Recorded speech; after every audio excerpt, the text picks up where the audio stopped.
I'm serious. It's a Lifetime movie. That Christian suburban stay-at-home mom who secretly drinks wine at 11 a.m. on a Tuesday shit? Really? That was so descriptive I can't even argue. But I swear, it's a lesbian remake of Mother May I Flirt With Danger. I didn't even know there was a first one of those. Well, there was, and it was about the straights. This one has got lesbian vampires galore, though they did go the Sausage Fest Dracula route with it. But there's even a surprisingly in-depth sex scene. Surprisingly in-depth. Hands were definitely placed in places and moving in specific ways. How provocative. For Lifetime it is. Any word on whether or not those two women from the Finding Dory trailer were actually lesbians? Well, I know what I believe. Right. But I DVR'd this movie. We should watch.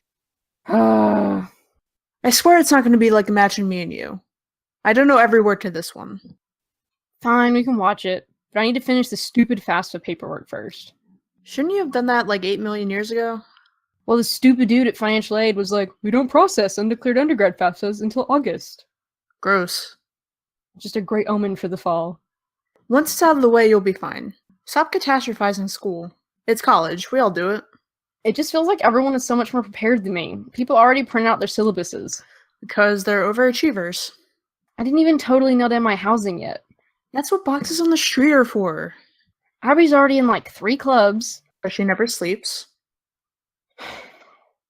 Bad topic. I really shouldn't feel like total garbage every time I think about my best fucking friend, but I just see Instagram posts or something on Facebook and I'm like, is Emily there? Are they out together? I'm a nutcase. You're not a nutcase. You've got a crush and you're jealous.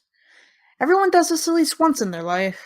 I will admit the advent of millennial social media has made it way easier to fall into the pit of obsessive virtual stalking, but being infatuated? Feeling bummed that you're left out or that there's things that you're not a part of? Natural. I just thought I'd be over this by now. That's how crushes work, right? It's like an intense month, and then you're like, wow, I was so dumb and crazy for thinking I was in love with my best friend. Well, if you don't get some kind of closure or tension release, it'll build up, you know? You may not like it, but you're basically gonna have to get a rejection or love declaration at this point. No fucking way. You have to rip the band-aid off. There's no way to rationally think through a crush, because it's all like hyper-emotion. You have to just get it to snap. No land one way or the other. Are you so knowledgeable about this for my sake or yours? What do you mean? Emily. What about her? Well, apart from the fact that she fucking knows about us, FYI, which is making me super nervous, don't pretend like you're not super in love with her having a thing for Abby either. We don't know that there's an actual thing to be discussing, and I don't know what you're talking about. Oh, please. I've seen you naked. Don't lie to me now. I'm not lying. You may think you're not lying, but somewhere you know why you like to pick on her so much. Why are we even discussing this? Is this appropriate relationship talk? About how you think I have a crush on another girl? This isn't a relationship, and we chat all the time about me and Abby. Why not take a look at Eve and Emily? Nothing to look at. I'm just glad I don't have to deal with her come fall. Why? So you can get some semblance of mental health back? If you believe the things you said about crushes, then being away at school is probably just going to make it worse. Look, I'll admit she's cute in an incredibly infuriating way. I admire that spark plug attitude. You're allowed to have feelings, you know. You're a nice person when you want to be. Oh, please. You helped me out a ton just because you wanted to. And you wanted to go to the police about this Rose stuff too, because you know it's the right thing to do. And those two highly unrelated, I'll point out, things don't equate me to having a crush on Emily. No, they prove that you're an actual person and not some techno robot here to spread queer values like you want everyone to think. And what proves that you have a crush is that you won't ever stop talking about her. Yeah, I bitch about her. Exactly. So do something about it before you head off to school and make yourself miserable thinking about what could have been.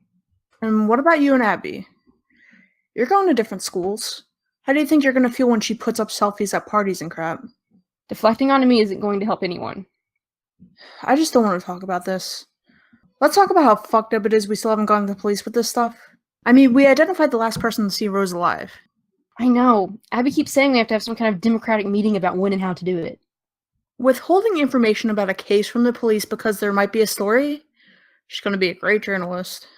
She doesn't want to be that kind of journalist. Has a funny way of showing it. Why don't we just do it? Do what? Go ourselves. I've got the interview file on my computer. Let's do it. I don't know.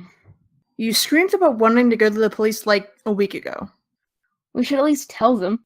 So they can say no and get pissy? This girl is running out of time. We can't sit here and debate how this will affect our incredibly fucked up relationship dynamics. You're right. Thank you. So let's table the teen drama and make a difference. Basically what Abby wanted from the beginning. She's getting it. Okay, fine. I'm on my way over.